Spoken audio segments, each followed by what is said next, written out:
Hey Trekkies, it's summer, and you know what that means. It's time for Creation Entertainment's Trek to Las Vegas 2025. This year, the convention has been expanded to a 5-day schedule, August 6th through the 10th at the Rio Las Vegas Hotel. Meet all your favorite Star Trek pros in one place, and hey, maybe you swing by Vic's Lounge and you see our panel. It's a great way to meet people in person and have some fun with your fellow Trekkies. If you can't make it to Star Trek Las Vegas, of course, there's also other events around the country this year. Trek to Orlando, August 23rd through 24th. There's the Trek to New Jersey, September 6th and 7th. And finally, the Trek to Chicago, November 22nd and 23rd. We're looking forward to meeting as many of you as we can this year. So make sure that you get ready to trek to Las Vegas. This is Martin Quinn, and you're listening to Open Pike Night, the podcast that gives her all she's got, Captain.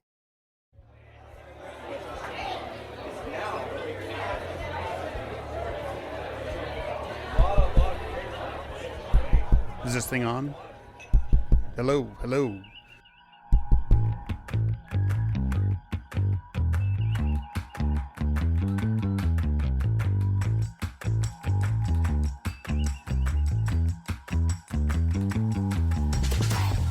Welcome to Open Pike Night, the Strange New Worlds podcast where your personal logs are the prime directive. I'm your host, John T. Bolds, here tonight with a fantastic, energizing guest and wonderful callers in the wings ready to boost the signal to your ears. Joining me tonight are my co-hosts. First up, the man whose engineering skills come not from MIT, but from XLR and USB, Jesse Bailey. Hey, if I can plug and play, I'm happy to go that way. And I just rely on you to do all of the hard stuff, John. And the man who never has to pad the numbers. He just gets the job done in miracle worker style. Host of Green Shirt, a newbie's trek through Next Generation, Cameron. Just call me Cam the Redeemer. I'm humble like that. And our guest tonight brings a fresh face to a beloved role, and within 3 seconds of screen time, won the hearts of Strange New Worlds fans everywhere. He's got the skills. He's got the voice. He's this generation's Montgomery Scott. Welcome, Martin Quinn, to the Open Pike Night stage. Hi there. Thanks for having me. How's it going? Good. It's great to have you here. We're talking to Scotty. Couldn't go better. Yeah. Well, you're saying I've got the voice. I mean, I don't know. I think James Doohan was going for whether or not he was achieving it. He was going for an Aberdonian kind of sound, and then there's another place in Scotland, Linlithgow seems to claim him for some reason, and those are different sounds from me entirely. So, not that anyone else would care about it, but I've just stuck to. I've got a Paisley accent. It's just outside the Glasgow. We're basically a Glasgow accent. But yeah, we're a Glasgow accent. So, I don't know if it's quite what people had in mind before, but maybe you guys don't hear the difference. I don't know, do you? I think, for me at least, it just offers such an authenticity to the character. I mean, you know, like when you watch Doohan or Simon Pegg do it, there's this like thing in the back of your head going, that's not quite 100% what I'm. That's what it's going to sound like 200 years in the future. Yeah. I don't know what you mean. Yeah, it could have developed into that by then. I think Simon Pegg, because I think his partner might be Scottish. I think they got married in Govan, which is an area in Glasgow, and I would say he when he did Alan Partridge's stuff, I think he was on Steve Coogan's Knowing Me, Knowing You. He was doing a Scottish accent, and when he was kind of talking just at this kind of relaxed level, I wasn't offended by his Scottish accent. But then I think with Scotty, and I've only seen the first J.J. Abrams movie, when he played Scotty, I feel like, you know, you're having to do a lot of shouting, and I think that's when it goes a bit. You can't do it, Captain. Like it goes a bit for just for us. I mean, no one else in the world cares, but yeah. I mean, he's talked about how he kind of tried to straddle doing a more authentic one and paying homage to the James Doohan one. So. Oh, okay. Yeah, that's a great excuse for not being. Yeah, that's a good answer. Yeah. No, I mean, totally. Let's go back a little. Oh, no, I was just going to say, I worry about slagging off anyone's accent, because it's not like I'm very good at accents, you know what I mean? We're filming in Canada now, and I was in Derry Girls briefly, and I had to do a Canadian accent, and it was terrible. So, you know, James Doohan, I've just equally disrespected his natural sounds as well, so I can't really say anything. Turnabout is fair play. That's fair. Yeah. Yeah, we'll put a pin in that because we've got a caller question along those lines. But for now, let's go back a little bit to before your time, Scotty, to when you were a wee lad, if I may. How did you get into acting? How'd you get that bug? There was a local youth theatre. My auntie's husband had done some work with them. Pace Youth Theatre, they're called, and I think I joined them when I was 6 years old. So they're in Paisley, my hometown. They were kind of, for a long time, they were one of the best things in the town. And when I was about 6 years old, I started going to weekly classes, and they would do some kind of summer shows. And I remember when I was about 10, I did a show. They had these things, comedy fests, and I played a gangster in it, but I also, again, doing a terrible New York accent. And then I think I was to come on and introduce the show and kind of sign off on the show, and I improvised a little bit because, you know, like, kids are always forgetting their lines. But anyway, I remember the real adrenaline rush that I got, and I know I was only 10 years old. I really crashed after the show. I was quite low after it, but that kind of buzz and that I got from improvising or having to improvise on stage, I got really into it. And I think that was a bit of a turning point. And that was around then that I started picking acting classes or drama classes over football, or as you would call it, soccer. And, you know, I think that was when it kind of started, I started taking it a bit more seriously. But yeah, so it was at Pace Youth Theatre. And then there was this woman, she was quite intense. I don't agree with a lot of what she was teaching, but she would, for the kids that she thought were good enough to maybe take acting a bit more seriously, she created this thing called the theatre school. And so then you would be selected to go to the theatre school, and, you know, there was a bit of a kind of cult thing amongst it all, like, you know, that made that drive, or that kind of what would you say, a kind of competition with your peers, drove you to get better at acting, you know what I mean? And it was give you more social standing. If this teacher thought that you were good enough to get into theatre school, or if she gave you praise, all of a sudden among your, like, other drama class peers, you had a bit of social status. So I think I got kind of hooked and sucked into the to youth theatre, and then this theatre school. I got sucked into acting around 10, and then I think I dropped out at about 14 because you just couldn't do your exam. This woman was crazy, man. She was like really wanting you to put all of your school studies aside and focus purely on this, and it was quite dangerous at that age. So instead I dropped out at about 14. But yeah, I picked it up again when I was about 16 in Scottish Youth Theatre and stuff. And Scottish Youth Theatre managed to, they would give you opportunities for work, so some castings would come in. Pace did that a little bit. I ended up on Limmy's show, which is a Scottish comedian, when I was about 14, and that was great because it kind of, to all my school pals, that meant all of a sudden acting was cool because I had a small part in a TV show. And then, which kind of upped the ante a little bit. But I didn't like work consistently at all. But anyway, when I was 16, I started doing bits with Scottish Youth Theatre, and they offered me bits of work there. They would do like kids shows and stuff. And then they got various castings through. And when I was about 18 and I was working for them after I'd left school, I got a casting through that I was successful with. It was a National Theatre of Scotland play called Let the Right One In. The director was John Tiffany, and it was he did Harry Potter and the Cursed Child after that. So he was quite a big deal, and it was his last show in the National Theatre of Scotland. So I got the lead in that. So that was kind of, from there, it was when I started really managing to professionally do acting, you know what I mean? When I'd done bits of work with Scottish Youth Theatre on some of their kids' shows, I mean, I was getting paid like £140 a week, and it was very sporadic, and it was not real work. Great experience, but you know what I mean? Not enough. So that was a big change. When I was 18, I managed to get that. So yeah, theater pays an experience a lot in the first few years. That's your primary source of payment. As a fan of Let the Right One In, I've got to ask about like that experience. What was that like, adapting it for the stage? I've never seen the stage play. Yeah, I I really like the stage play, but we went very different. We got one really bad review when it first started, and it was saying I didn't match the wee boy that was in the Swedish original, and it was quite a damning review. Everyone else quite liked it. When I was auditioning for it, I think I did watch the film, but I just couldn't really. I was impersonating my little brother the whole time. That was how I kind of approached the role, and Okay.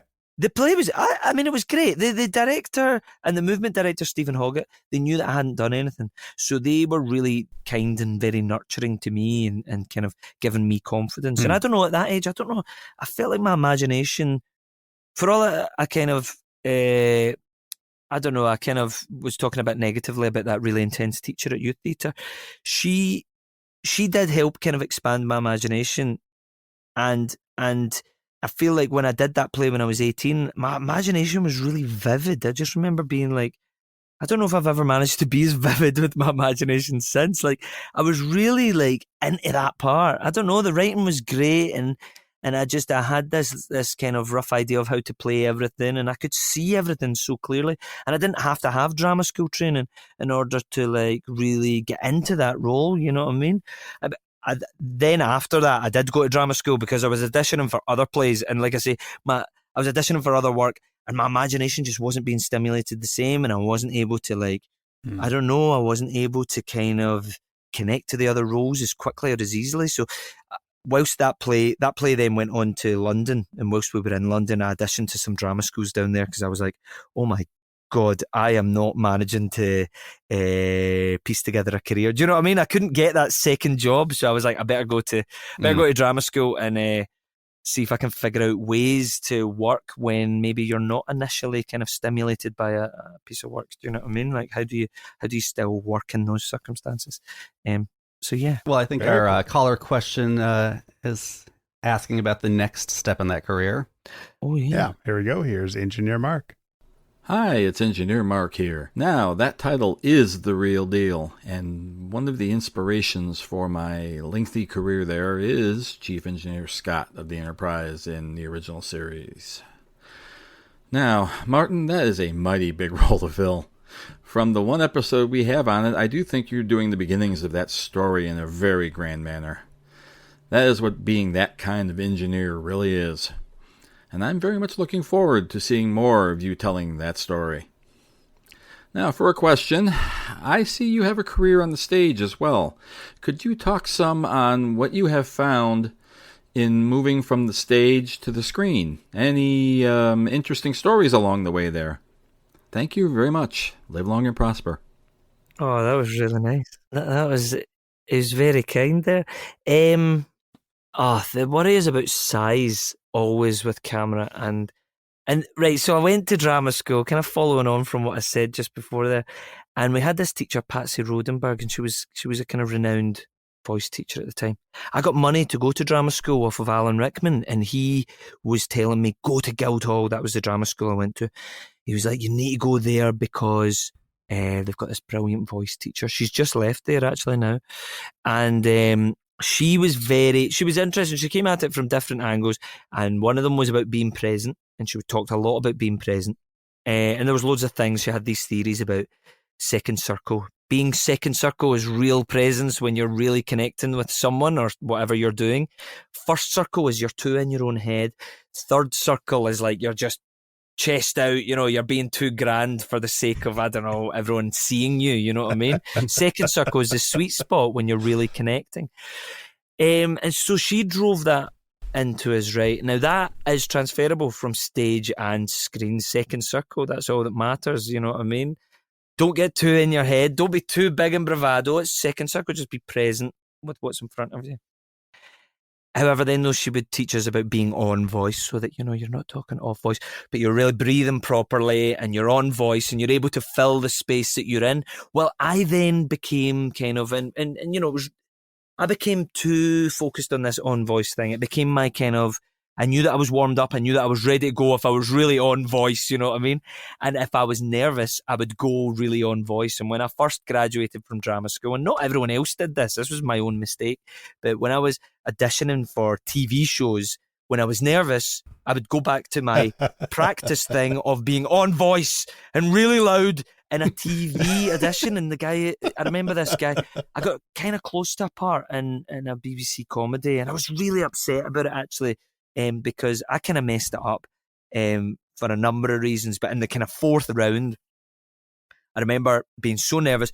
I was projecting loads, and the guy was like, maybe if you could just talk like we're talking right now, that would be great if you could just do it like that. And I just wasn't able to do it. And I mean, I don't know. We at the time, I don't think we practiced enough on-screen stuff at drama school. They tried bringing it in as much as they could, but it was very much a classical training, so it was about filling the space and, you know. And I thought, oh, well, I'll be able to do this because, you know, Patrick Stewart, obviously he was like a massive Shakespearean actor. Surely, if you're a good enough actor, you will manage to adapt it. But I made plenty of mistakes along the way like that. And I'm constantly I'm constantly asking for feedback if I'm too big or too small, you know. And I'm not saying that as in I really struggle to be small. I can be small, but the thing is, you want to make sure that what you're trying to get across is coming across, but also there are, like, Al Pacino's huge. He does huge performances on screen. Do you know what I mean? Like, he's not being subtle necessarily, but it's still size with truth. And they talked about that in drama school a lot, but it's size with truth that's then not grotesque on the camera. So I think I'm slowly getting there with film. During COVID, I was filming myself a lot, doing these silly sketches on my phone, and that was I think it forced me to watch myself back as well and kind of get used to watching myself back, but kind of hone down the size that I was happy playing and pitching. But it's just different in every job, it's different in every scene, and I'm still always working at it. I'm always asking the director, was that too much, is that too little, is it coming across, you know what I mean? But yeah, it's all about tweaking. Great thing about filming is you go again, do you know what I mean? And if it's too much, you know, and you're as well just going for it and being told, okay, we've got that, maybe just a little bit more subtle this time, you know. Well, let's just jump into Isaac's call then. Yeah. Hello, guys, and hello to Martin. Thank you very much for another Open Pike Night invitation to the stage. I'm Isaac, and I'm from Unplanned Trek, a little podcast from Tasmania in a little island off the south of Australia, which actually exists. Don't tell anyone. Look, I've got a question for Martin, and thanks again for coming on the show. My question is, the episode where you debuted in Strange New Worlds was only one episode after the musical episode. So my question for you is, do you have pipes? How good are you at singing? And potentially, what's your favourite song? And how does it go? All right, guys, thanks very much. Can't wait to hear this episode in the future. Live long and prosper. And can I sing a bit of it? Oh, I don't think I could sing a bit of it for you. I don't think I could sing for you. But yeah, I play a little bit of music. My big brother's quite musical. He's a very good guitarist, and he writes songs, and he's a producer actually in Melbourne in Australia, at an arts centre, Melbourne Arts Centre. But he is more musical than me. I think I've got a pleasant sounding voice. I don't think, and I've done a wee bit of musical theatre work, but I'm not like musical theatre trained. I think they're like next level. Do you know what I mean? My girlfriend's musical theatre trained, and they just have real endurance with their pipes. Do you know what I mean? Like I did Ur Wully, which is a Scottish character. I did Ur Wully, the musical, a couple of years ago, and I just did not have the physical fitness to do. Actually, because it was a Christmas run, we were doing like 12 shows a week, and honestly, I thought I was constantly worried about losing my voice. And so I can sing. I prefer singing more folky stuff than musical theatre stuff. And I play with. There's an actor in my year called Samuel Blenkin. He's done various things. He's been in Black Mirror. He was in my year in drama school, and I play and sing with him a little bit. And there's another actor, Stefan Kenneth, who plays bass for us a lot of the time. And because of acting, we don't always manage to get together, but we've got a band called Velcro Love, and we recorded before the pandemic, actually 2018 or something like that, we recorded, and we haven't managed to record anything since. We've met up a couple of times and written some stuff, but we play folky stuff, and I think my voice suits folky music. But I don't know if I've got the pipes for it. If I may answer Isaac's question, I've I've listened to some of Velcro Love, Oh, and no. yes, Isaac, Martin has the pipes. It's Oh, no. really good stuff. It is. Oh, It's on no. SoundCloud. I highly suggest anyone go find it. It's really good, Martin. Oh, well, you're very kind. I need to take some of that down. Some of that is terrible. I don't mind some of the recordings, and then some of it is very, work in progress. I think if it was my main thing, I would be a bit more picky. But I remember during lockdown just being like, oh, I've got these recordings. Another friend of mine, Bovine, his kind of music name is. He did a version of songs for me, and I was like, oh, do you know what? I'll just chuck them out. And I was just trying to be a bit less kind of maybe precious about it, do you know what I mean, and throw things out. But that is very kind of you, though, Cameron. That's nice of you. What's my favourite song? I don't know, but do you know if I was at the moment I'm listening to is Adrienne Lenker. Quite a lot, but I don't know, probably the Beatles' Dear Prudence. Sorry to be so boring and give a Beatles answer, but I really love Dear Prudence. I think I love it. I'm a big Paul McCartney fan, and he plays drums on that, so that's my favourite. Also, I just love Paul McCartney's backing vocals all the time. He's saves all the songs, Good choice. You could play a young Paul McCartney. Well, Yeah, I see that. some people have said that before to me, and I don't know if that's why I'm so obsessed with him, just because of that facial You've connection. internalized that. Yeah. Well, as Isaac mentioned, you were just one episode away from being in the musical. What type of song do you think Scotty would have sang had he been around for the musical? What would you have liked to have seen? But maybe it would have been a folky song. Maybe it would have been exactly for my pipes because of the the Scottish traditional kind of idea. And I think, and maybe I hope I'm not speaking out of turn, but I think Anson plays Pike, plays the banjo. So do you know what I mean? We could have a bluegrass thing going at some point on an episode. That would be very cool. So does Melissa Navia. They both do. Melissa Navia plays the banjo too. Does yeah. she? Oh, I did not know that. I don't think I've been on Anson. I've seen him play, but I haven't seen Melissa play. Oh, that's very cool. That's very cool. I suddenly need Star Trek Bluegrass. Yes. That's wow. Strange New Worlds band. Do you think they still listen to Bluegrass in the 300 years or whatever? Do you think they still tune in? Hopefully. Oh, man. There's one thing about Star Trek. They love stuff from the 20th century. So, Yeah, that's true. Yes. If they've got noir, then bluegrass survived in some form. Yeah. Rikers playing jazz trombone. Yeah. All right. Let's hear from our next caller, Zoe. Open Pike Night. This is USS Cinema, Captain Richardson, Commanding Officer. Thanks once again for allowing us to come on your show to shower gratitude and appreciation to Martin Quinn. Martin, it's great to have this opportunity to talk with you and to ask you questions and whatnot. I just find it fascinating that the character of Montgomery Scott is being played by a Scotsman. It's just fascinating to me, and I'm tickled to pieces that this has finally happened. So this is your foray into American television.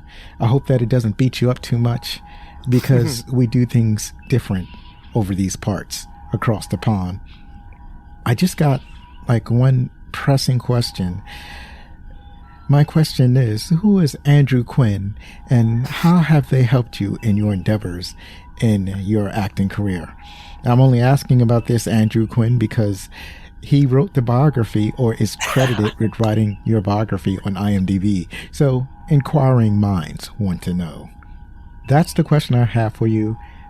Please enjoy your time filming Strange New Worlds. I hope I get to see you again in many episodes in the third season, and perhaps the fourth and the fifth. Richardson out. Detective Zoe. I know. Oh, thank you, though. Very kind words there. Thank you so much. It's a bit embarrassing. That's my wee brother, who's a journalist. He writes for the Daily Record, which is a Scottish national newspaper. He's the Westminster political correspondent. And Westminster's like our parliament in London anyway. We've got two parliaments in Scotland. We've got the Scottish Parliament, but Andrew, my little brother, lives and works in London, and he reports for a Scottish newspaper. So embarrassingly enough, when I was out of work, I think I probably wrote that IMDb biography and asked my little brother, would you put your name to it so that it doesn't look like I've written my own biography? So yeah, he's caught me there. That's so embarrassing. But yeah, it was, me trying to beef up my own information, make myself sound more interesting than I actually am. So yeah. As an independent podcast, we can relate. Yeah, absolutely. I know, you've got to do it, man. You've self-promotion, do you know what I mean? You've got to. Nobody else is going to do it. If we didn't have self-promotion, we'd have no promotion, yeah. Yep, exactly. I know, for sure. But I've been caught out now. But we do have great callers. Yeah. And actually, we got another handful of calls for you. Let's hear from Grayson. Great. Hi, Martin. It is so cool to get to talk to you. It must be so crazy to inhabit a role that holds such a prominent place in pop culture. I mean, even if somebody doesn't know Star Trek, they still know the phrase, beam me up, Scotty, even if no one's ever actually said that in Trek yet. Anyway, realizing that you're the first actual Scot to play Scotty made me think of how in the past we've had to deal with Americans doing foreign accents in the movies and TVs with varying degrees of success, like Renee Zellweger in Bridget Jones' Diaries and Kevin Costner in Robin Hood, Prince of Thieves, and of course in Trek we had Walter Koenig's Russian accent as Pavel Chekhov and James Doohan's Scottish burr, but lately the tables have turned and we're seeing actors from the UK and Australia starring in movies and TV with American accents, like Matthew McFadden, who still shocks me with his very posh British accent when I only knew him as the mid-Atlantic boar Tom Wamsgams on Succession. So, Martin, I think it would be pure dead brilliant if you would answer a couple of questions. One, do you do an American accent, and would you give us a taste? Also, can you tell us what it sounds like to you when you hear someone doing a bad Scottish accent? Thanks a lot, guys. See you later. Man, our caller's putting you on the spot. Seriously. I know they want me to perform. Again, though, very nice words. So, Grayson, thank you so much. Can I do an American accent? Well, yeah, earlier I was saying to you guys, I was in Dairy Girls briefly and I had to do a Canadian accent, which I know isn't an American accent. And when I first did the self-tape, I think my agent sent it back and said I hadn't quite got it right. And I just went as nasally as I could, which is really bad. I think I was like, Canadian. It really was not, it was not good. I think there is potential in there, genuinely. I think I should go to a vocal or, an accent coach and get it down properly. Especially now, in order for me to work in on Star Trek Strange New Worlds, you had to become part of the union, we've got our union in the UK, which I was a part of, but, it was obviously I wasn't part of the American union because I was never working in America. So in order to work on Strange New Worlds, I became part of SAG. And so I would love to work more over here. Over here, well, I'm not even there at the moment. I'm in the UK, over there. If they would have me, that would be awesome. But yeah, I might need to work on it, because if you watch that Dairy Girls episode, my accent, it's not very good. It's not very good at all. It's just nasal. Well, can you say "beam me up, Scotty" in your American accent? Oh no, beam me up, Scotty. It's not very good. That's pretty good. No, you guys are nice. See, there are similarities though in the sounds that we make and that you make. Like there's a lot of kind of Irish sounds that are similar to us, but Irish people will say, I don't know, beautiful. You know what I mean? They'll hit the D in beautiful. And you guys would hit the D in beautiful. So, whereas we would say beautiful, we would glottalize it.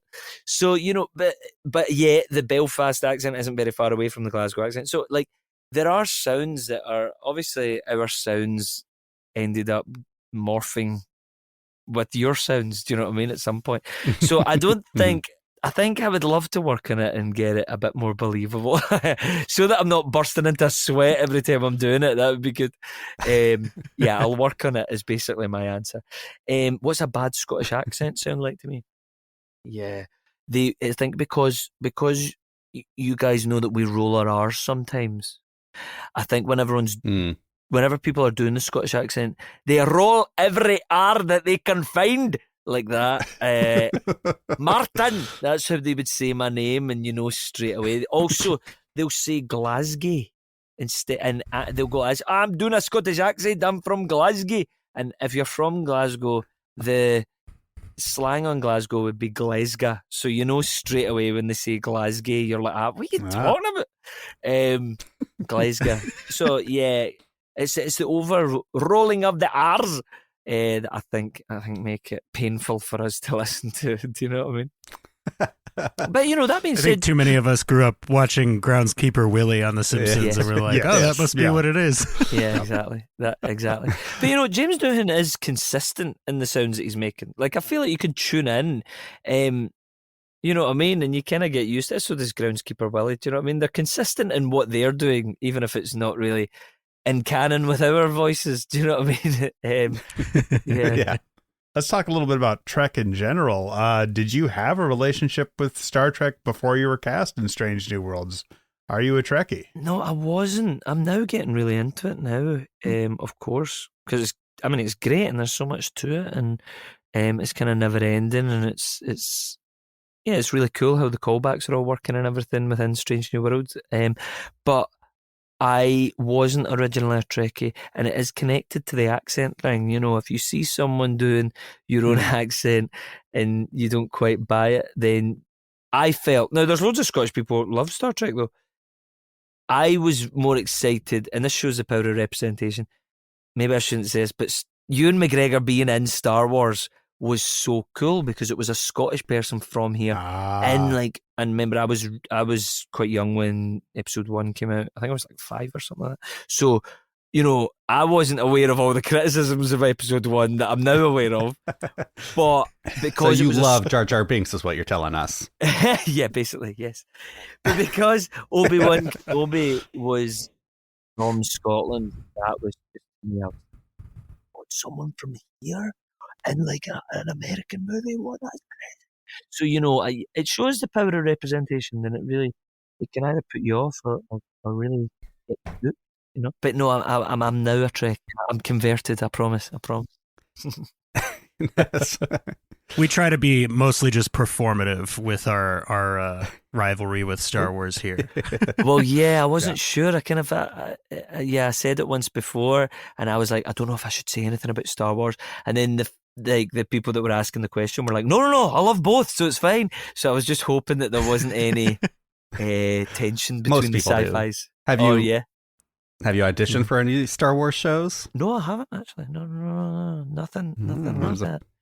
No, but there is another Scottish actor from Pace. James McArdle was in Andor, and so he was in Pace when I was in Pace, but he was 18 when I think I was like 12, so he was the guy that we all looked up to. He was in what was he in? He got into RADA or something like that, and then you know what I mean. And now he's shot off and done loads of cool things. And Brian Vernell was in Star Wars as well, and he was in Star Wars Episode 7, I think. And I remember someone saying, and this shows how cynical Scottish people are.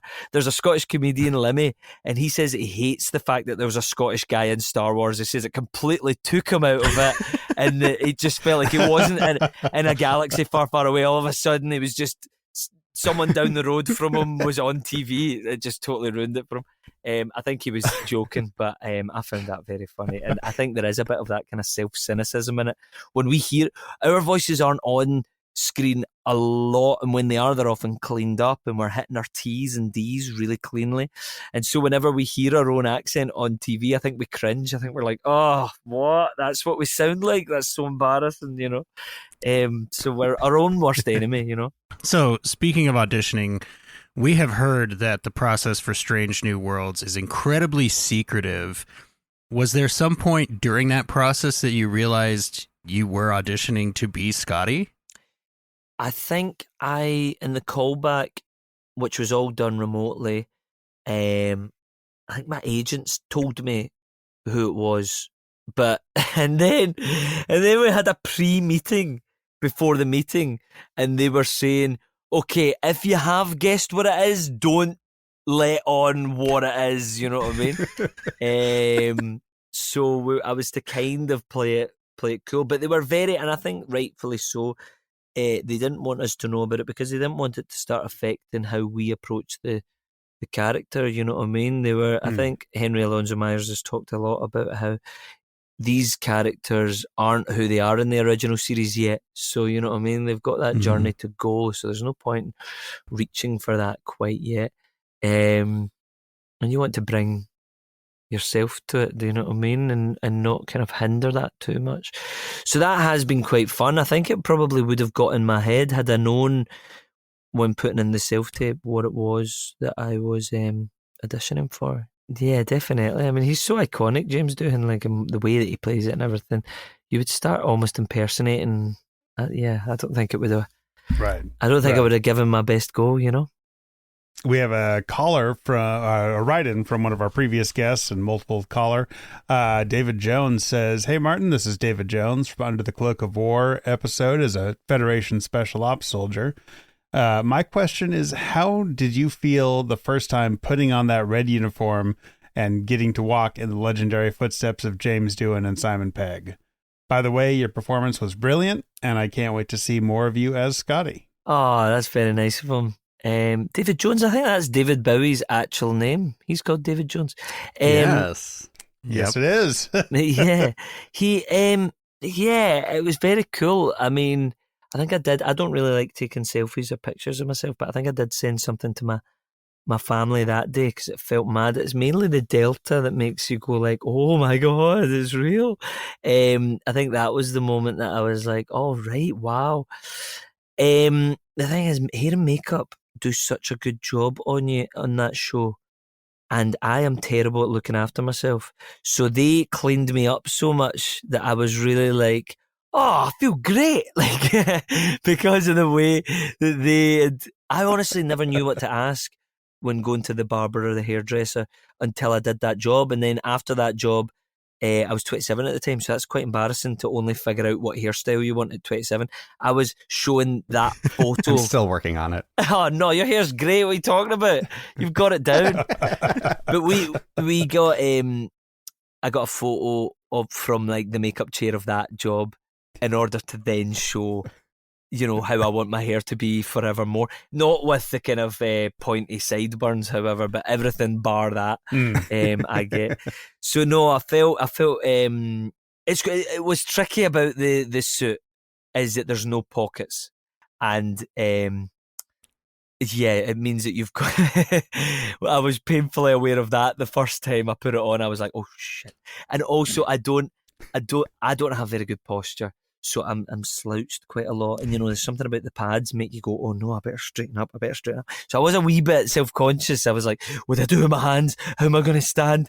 You know, you want to do. You don't feel like an iconic figure. You know what I mean? You don't feel you look like James Doohan. But that's fine. That's the growth of the character, isn't it? He's not comfortable quite yet, and maybe he will be one day. That's how I justify those feelings of insecurity when I put on the suit. We did a side-by-side after your episode dropped, similar angles between you and Doohan, and I gotta say, I disagree, man. You are walking the walk. You've got it down. Thank you, mate. Thank you. That's very kind of you. Maybe it's my own... I don't know, I feel like whenever you look at yourself, you've got your own HD vision on, you know what I mean?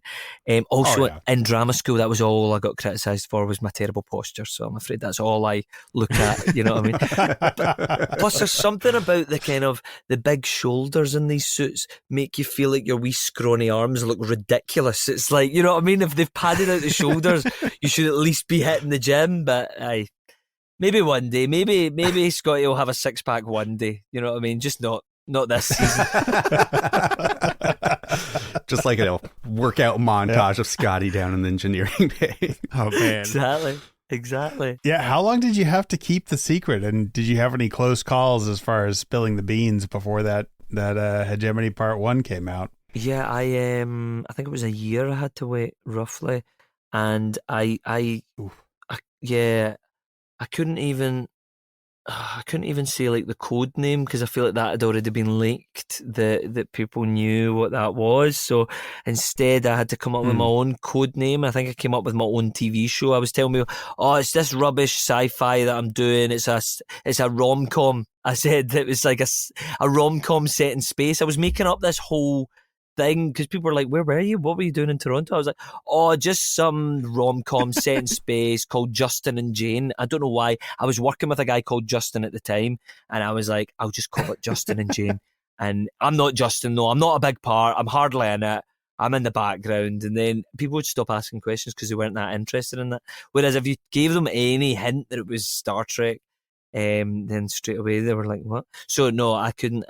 I lied to quite a lot of people for the best part of a year, which was pretty painful and didn't feel like... and then obviously it was the strike, actually, when it did come out, so I couldn't actually talk about it even then. So, you know what I mean? I was really kind of... I couldn't use it on social media platforms to kind of, I don't know, boost any profile to get more work. Do you know what I mean? I couldn't talk about it in interviews in order to get more work or anything like that. So it was... frustrating, but yeah. And then when the thing is, as soon as the strike ended, we were flown out and we were, you know what I mean? They were like, right, back to it. So it was kind of like, I didn't get any time to maybe enjoy it, you know what I mean? Yeah. But when that episode aired, you must have been getting texts and calls and DMs from friends and family on social media. Why didn't you tell us? Yeah. What was the did you happen to discover any unknown Trekkies that are in your friends group? Yeah, there's quite a few kind of secret lovers of it that you kind of don't realise. They're maybe not completely open or transparent about that until like I was in it. And then it was the people who texted me within a day. I was like, oh wow, you really are on top of your strange new world. There was like a teacher from school got in touch, which was really nice. And they kind of came out the woodwork, some of the Trekkie fans. I was really nervous. I was kind of sick with nerves the night before. I don't think I slept because I was really worried about what the fans would think. And I was just thinking, oh God, if they hate me, they'll recast me and they'll just get another guy in for the next season and no one will notice the difference. It'll be like, you know, because they did that in Friends. I think like Ross's first wife or whatever, they just recast her, and I was like, that's going to be me. I'm going to be Ross's first wife. Oh my God. Be Ross's. Yeah. Well, that's what I was worried about. And then it was okay in the end. Like my family kind of reassured me. They seemed to like what I was doing. I kind of always rate my brother's opinions on these things. And my dad even said, oh, you did good in that, which doesn't always happen.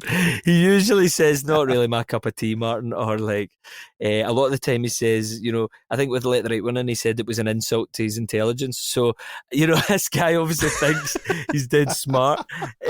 But no, he even said, well done. I mean, my mum always says, well done. She's very supportive. And my dad is as well in his own kind of, I don't know what you would say, subversive way, but he even said well done, so I kind of calmed down a little bit, and fans were really nice, and some of them reaching out and saying nice things online was really, honestly, made quite a bit of difference. I know you shouldn't really look online just in case they're saying it, you know, the opposite, but it did make a difference. And Star Trek, what I realised as well was how lovely Star Trek fans are. Like, they're all so kind and like really into the whole thing and supportive, and you know, I'm sure they do have their criticisms and reservations about stuff, but they're also, I don't know, they seemed really positive, and it was really nice.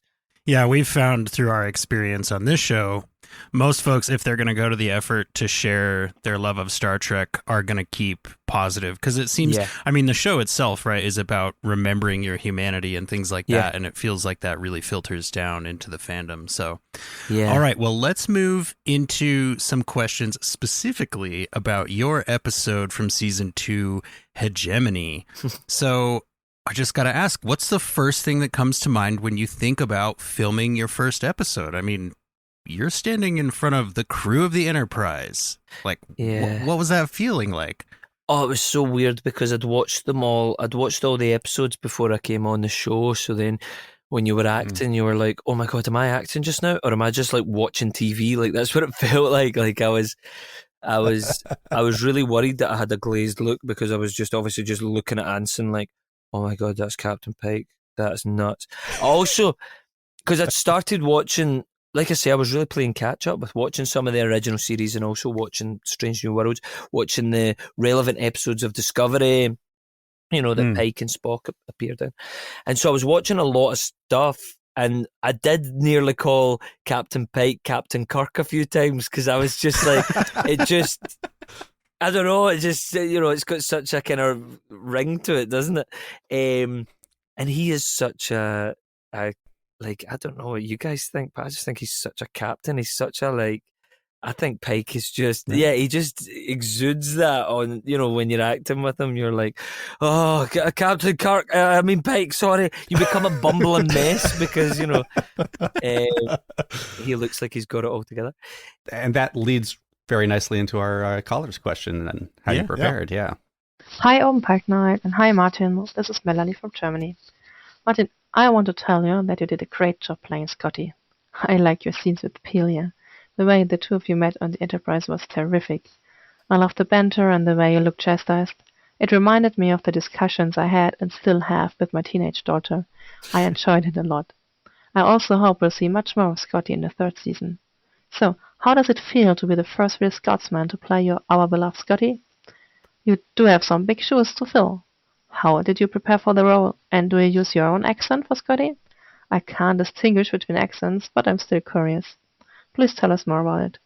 Thanks for everything, and live long and prosper. Oh, again, though, very, very kind words. That's what I mean, though, about really kind fans, isn't it? Everyone just seems so supportive.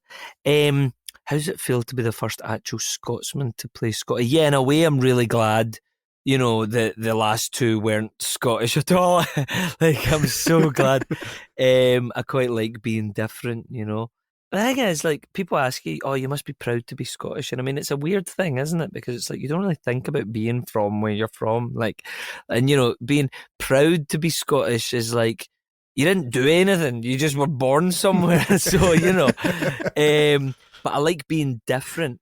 Is the key thing. So I have Irish grandparents and I just got Irish citizenship, and I used to spend my summers over in Ireland and with my grandparents, and I loved being the Scottish guy amongst the Irish people. But then whenever I was home, I loved, in Glasgow or Paisley, sorry I should say, I loved being half Irish in Paisley. Do you know what I mean? I like being a little bit different. There's loads of people with Irish grandparents, So, I do love being the first Scotsman to play Scotty because it's a little bit different from the other ones. That's kind of my point. And interestingly enough, in those summers in Ireland, I did used to, my cousins and the boys my age used to call me Scotty when I was over there. And it'd be, come on, Scotty, do it for the Highlands and all this kind of stuff when I would play football with them. But how did I prepare for it? And did I use my own accent? So yes, I used my own accent. I think I definitely was hitting my T's a little bit more than I would normally hit my T's. Mm-hmm. However, and I'm not sure how much I'm allowed to say about the next season at all, so I don't want to get in any problems. But we're not here to get anybody in trouble. Yeah. But it was just that I've noticed that, and it might be me trying to relax on set, but I am going more broad than I really should be I feel like I've been, I don't know, in an attempt to maybe meet the character or whatever, I've ended up talking a bit more broad than I usually would, do you know what I mean? And it's just I don't know, I feel like I may be going too far with that, and I need to maybe pull it back with some teas. I'll be interested to hear feedback from the next season if people think that I am if they can understand me at all, or if I've ruined it by being too native. Do you know what I mean? If it's just too close to a real Scottish accent, we'll just see. That would be funny if one of the characters on Star Trek that you just can't understand is a human from Earth. Right? Yeah, the universal translator just can't figure him out. I know, but let me. The Scottish comedian that I keep talking about, he talks about that and how he would make Scottish comedy for London producers, and they would say we need to make it maybe pare back the accent, and he's like, that's crazy that Londoners are asking us to do that. They're not that far away, and yet we have Home and Away and Neighbours on our TV, and no one's asking them to change their accent. Do you know what I mean? Everyone's understanding. That's the other side of the world. But yeah, I do wonder if it will be too broad, too. I don't know. We'll just see. I hope people can understand me. I'm sure. I have sure a lot it'll of be fine, confidence. Yeah, I'm not worried about that even a little bit. Oh, well, good with that. Thanks, guys. So you took your first steps into this huge franchise, and you immediately share a scene with an iconic actor in Carol Kane as Commander Pelia. Did she have any advice on delivering sci-fi jargon as an engineer character, or is like whimsical dialogue something you're familiar with from your time on stage? Well, yeah, I don't know. I mean, she does it so well, I feel, and she really does that size with truth that I was talking about earlier so well. Like, I just watch her and I'm just kind of in awe. I saw an interview with Colin Meaney, and he says whenever he's got really difficult engineering, or not engineering, but science jargon, he turns his back to the camera so that he can just add it in ADR. And I was like, oh my God, that is genius. Gonna be watching for that now. I know. I don't know if she passed on particular advice. She definitely put me at ease though on set. What I think's great about her is just before takes, she just like is warming up and making sounds, and it's just like, honestly, it just gets you out of your head. She's like, woo, ha, ha, ha, let's go. You know what I mean? And it just puts you totally at ease. And and I say that not to mock it at all. I say it as in like, that's what I needed, and because when she's done some amazing work and worked with some huge names. You don't get any bigger than the names she's worked with, and it was nice seeing how she copes in those situations. And I was like, okay, it's doable, it's manageable, it's not impossible. I remember when Melanie Scrofano and Anson Mount, I had the first day on set was a scene, because we don't always film it in sequence, was with them, and seeing them mess up a line and go and just go back calmly and just go again. Honestly, I was straight away, I was like, oh, this is fine. Like, this is okay. It's not, you don't need to get it right. This is going to be okay. And it was great to watch them make mistakes. Do you know what I mean? And Carol is so humble that it makes you think, oh, okay, right. She's so humble, and she seems so human when she's talking to you about it. You're like, right, normal people can do it. Great, this is fine. Do you know what I mean? Like, she's got her own worries. She's like, I'm not sure about this, and I'm not sure about that. And I'm like, great, I'm not sure about everything I'm doing as well. Brilliant. Okay, right, that's fine then. Because if you're worrying about it, then and you're doing amazingly, then okay. Being worried about it doesn't mean that you're doing it wrong. So, you know what I mean? Does that make sense? I don't know. It makes That's sense. great. Yeah, that's fantastic. So that actually leads really well into our caller Abby's question, who wants to know a little bit about those nasty Gorn. Hey, Open Pike. This is Abby Summer from the First Flight podcast. Martin, so nice to get to speak with you. As somebody who loves both puppetry and Star Trek, I was wondering if you could speak a little bit about working with the young Gorn and the puppetry that went into it, and what that was like for both you, and if you heard anything from the other people that you got to work with the puppets, and what they thought about it, because dang, Gorn puppets are beautiful. Hope this finds all of you well. How was working with it? Oh yeah. So I'm trying to remember now, because it was like 2 years ago nearly when we shot that. Well, I rewatched the scene. You're definitely in a scene with Gorn puppets, but I don't know if you're in the same shot. So I am curious. Yes, I don't know if my shot. Yeah, that's a very good point. I don't think I was in the same shot as them. They definitely showed me it in order to give me a kind of an idea about it. They've got an amazing team. They've got this great SFX team, kind of special effects, and man, they're so good. They're like, I think they might have showed me it, and then we had to just place in our mind's eye where it was, because it was going to be doing a lot of jumping, a lot of what I assume would have been post-production jumping, you know what I mean, kind of, I don't know if it's CGI in it or whatever.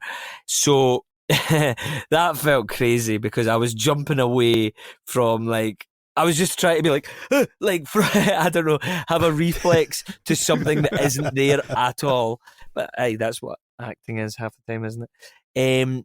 You would be better asking, well, it's not the baby Gorn, but did Ethan not have a scene with a big daddy Gorn? And I am such an idiot. They asked me if I wanted to come on and see them film that in zero space or whatever, and I think I had to leave to do another job really quickly, so I didn't jump in and see it. But they had like this guy Neil who does the stunts, and he's amazing, man. And then they had like a massive guy in a massive Gorn suit, and I really feel like I missed an opportunity. I'm hoping that we come up against the Gorn at some point so that we can just so I can revisit all that. Do you know what I mean? Scotty versus the Gorn. You know, God, terrifying. Fantastic. All right. Well, we have our final caller of the evening, our good friend Newman. Hey, Open Pike Night. It's Newman from the Movies for Days podcast. Evidently, I'm really enamored with your guest because this is the third time I've started recording this. I always talk too long. Martin Quinn, you are giving such an outstanding performance as the new Scotty. I am so charmed. I am so taken. I cannot wait to see more of you. I would love it if we got to see a lot more with you and Carol Kane. I know you're not allowed to tell me that. I thought it would be great to have this sort of older, younger vibe. The two of you have such a fun chemistry in that one scene where she says that you were one of her most brilliant students with the worst test scores. I can't remember who on what pod said that line made no sense. I disagree. That line is brilliant. If you're an educator, if you were a kid who was really smart but didn't know how to confine themselves to the rules of assignments, then I think you can get with that vibe. I also think there's something brilliant you're doing with this guy where he's like almost a polite, slightly apologetic genius instead of being like a condescending or snide genius that we sometimes get in these sorts of characters. So I'm just so excited to see more. And if you're allowed to tell us, are they planning to sever your finger on the show? That was my wife's question. Okay. Love you guys, really. Newman the Space Hippie, out. I hadn't even thought of that, but yeah, that's a good point that we might see that happen. I know. Also, I'm really chuffed he was saying, sorry I talked too long, because I do exactly that, so it makes me feel better hearing someone else had that problem. Do I know if they're planning to sever my finger on the show? Do you know, I did bring it up actually in a meeting with one of the producers, so I mean, I wasn't giving it. They don't give me any info either. That's the thing. I think they know that I would talk too much and that I would leak things, so they keep me as in the dark as possible. But I would love that. I hope it wouldn't be too, and not to bring them up again, I hope it wouldn't be too Anakin Skywalker. You know what I mean? Like Luke Skywalker. I hope it wouldn't be too, But mate, it's only a finger. It's not a full hand. It's not an arm. Yeah, maybe. I mean, I would love that. But I don't know. You could give the same reaction, and everybody's like, "Whoa, it's just a finger, dude." You're like, no. No, I see a whole episode of like Scotty doing these amazing things and fighting the Gorn and dealing with like warp cores, and people keep thinking he's getting injured, but he doesn't. And then at the very end, he just like accidentally cuts it off, cutting bread or something. I know. Well, I know. That's what I'm wondering. Or also, it'll probably just be catches it in a wire or something like that. Like I don't even know if it'll be. Because what hand by the way, is it? No big deal. What hand is it? Do you know what James Doohan had lost it on? Is it the left? I want to say it was his right hand, but I'm not sure. I don't know. And was it in World War II or something like that? I don't know. Yeah, I think so. Because I know someone that had, my friend's dad had lost it. He was a policeman, and because of his ring finger, he was jumping over a fence and it got caught and it taken him. So I didn't know. I know it's horrible. So I didn't know. Oh, no, it was Normandy. They lost it while storming the beaches. Oh my God. Yeah. How does that even happen? Yeah. How does that even happen? Do you get shot? Oh my God, crazy. Gotta do some research. Yeah, I know. I wonder. The only thing is, I wonder if once they do it, I need to probably turn up to like prosthetics every day for another hour. Do you know what I mean? So that's the only worry.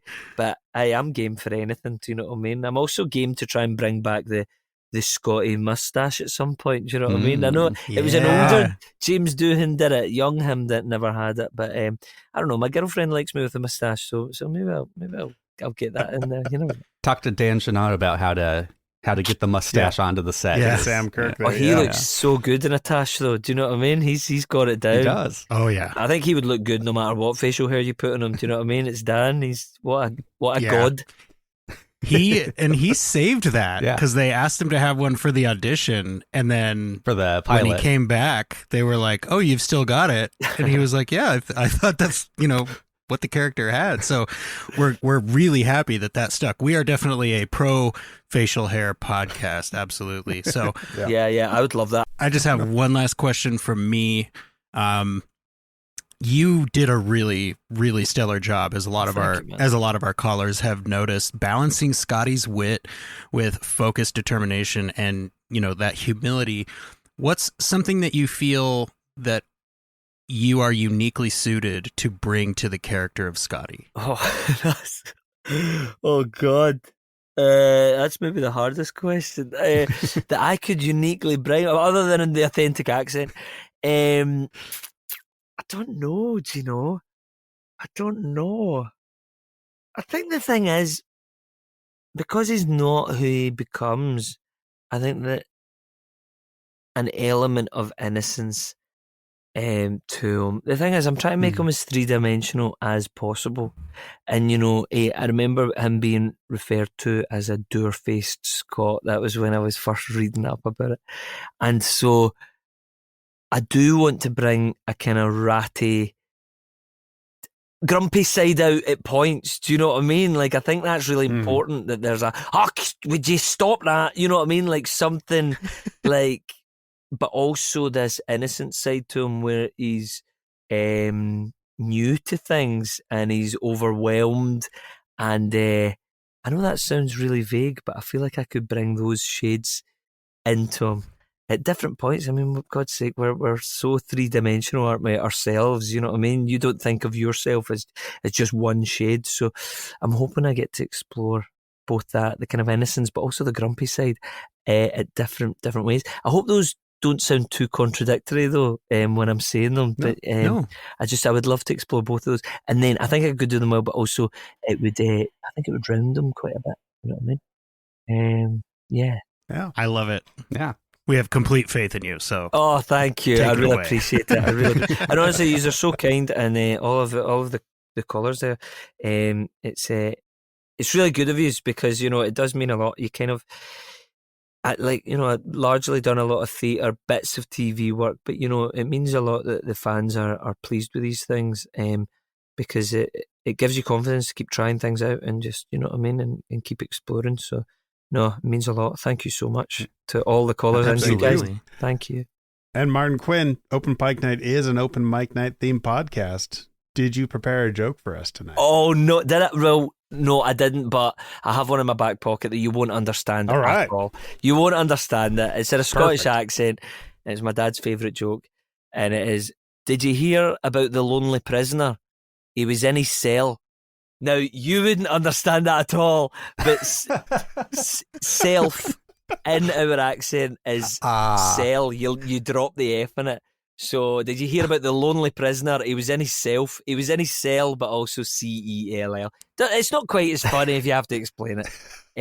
Actually, to be honest, the explanation was what made that joke. Yeah, it's what made you laugh. Yeah. Also, I don't think it was very funny in the first place, but you are very kind. Thank you. Well, then the other ask is, we've tiptoed around season 3 a little bit. Is there a single word you can give us to tease us about season 3 that out of context means nothing, but when we watch season 3, we'll go, Martin. I suppose my word would be, but I'm so nervous in case I'm messing up, but al dentium. Just see if that comes up. If that comes up. Okay. Okay. I like these words that you have to do like research on. You're like, what is that? What's that mean? Yeah.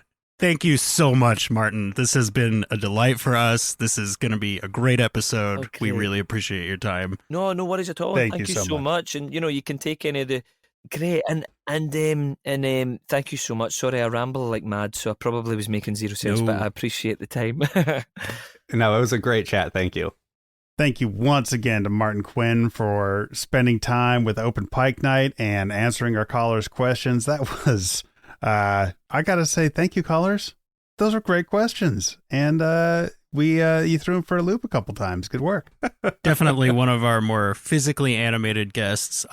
Sometimes I wish we did the whole video podcast thing, but I think having it be audio only really helps guests relax and get into their flow and rhythm. But man, Martin was having a ton of fun, and I think that will absolutely come across in the recording. Yeah, and man, Scotty's in season 3. Yeah. I mean, he has to be, at least in that first episode, but it sounds like we've got plenty to look forward to. I mean, I'm hoping Newman's theory is right. I think it was Newman who says that they're both in it, and that's kind of like a mentor-mentee relationship for season 3 before maybe he becomes chief engineer. And if you are listening to this thinking, I want to ask questions to Scotty, I want to ask questions to the crew of the Enterprise, the easiest way for you to do that is to go to openpike.com. You'll see a little tab at the bottom of your screen that says record now. You can get your question in from that same website. You can sign up for our newsletter so that you know who's coming to our stage next. And you can follow us on social media at openpike, basically any social media you can think of if, websites and newsletters aren't really your thing. If you haven't checked out openpike.com, go and check out our articles section. We've been populating it more. We had a new article release on First Contact Day a couple weeks ago, and we think it's pretty fun. We hope you do too. So be sure to check those out. Open Pike Night is more than just a podcast. To support Open Pike, head over to Patreon and check us out because we have some fantastic supporters there. Special thanks to Mark, Pam, Matt, and Steve, our 25-minute set supporters, and all of our wonderful patrons over there. You guys are great. You keep the lights on, and we really appreciate it. Cameron, when you're not around the Open Pike Night stage, where can folks find you? I am checking out Star Trek The Next Generation and DS9 over on Green Shirt, a newbie's trek through TNG. Check us out wherever you're listening to this podcast. Yeah, we're getting into season 7 of Next Generation and season 2 of Deep Space Nine. And I will be watching for when Cole Meany delivers Technobabble if he turns us back to the camera. Now, I don't know if you noticed this, but it seems to be pronounced Column Meany. Oh, the accurate. Well, I feel like I'd just be culturally appropriating if I tried to pronounce it that way. Column. Yeah, like Martin was, I cannot roll my R, so I cannot do that over the top. I've never been able to roll my R's. No, yeah. Well, thank you all for joining us. The Open Pike Night crew has to go practice rolling our R's, so be sure to clean up Speak after for yourselves. Yourself. Be sure to tip your servers. You can go anywhere you want, but you can't stay here. Jesse's dying.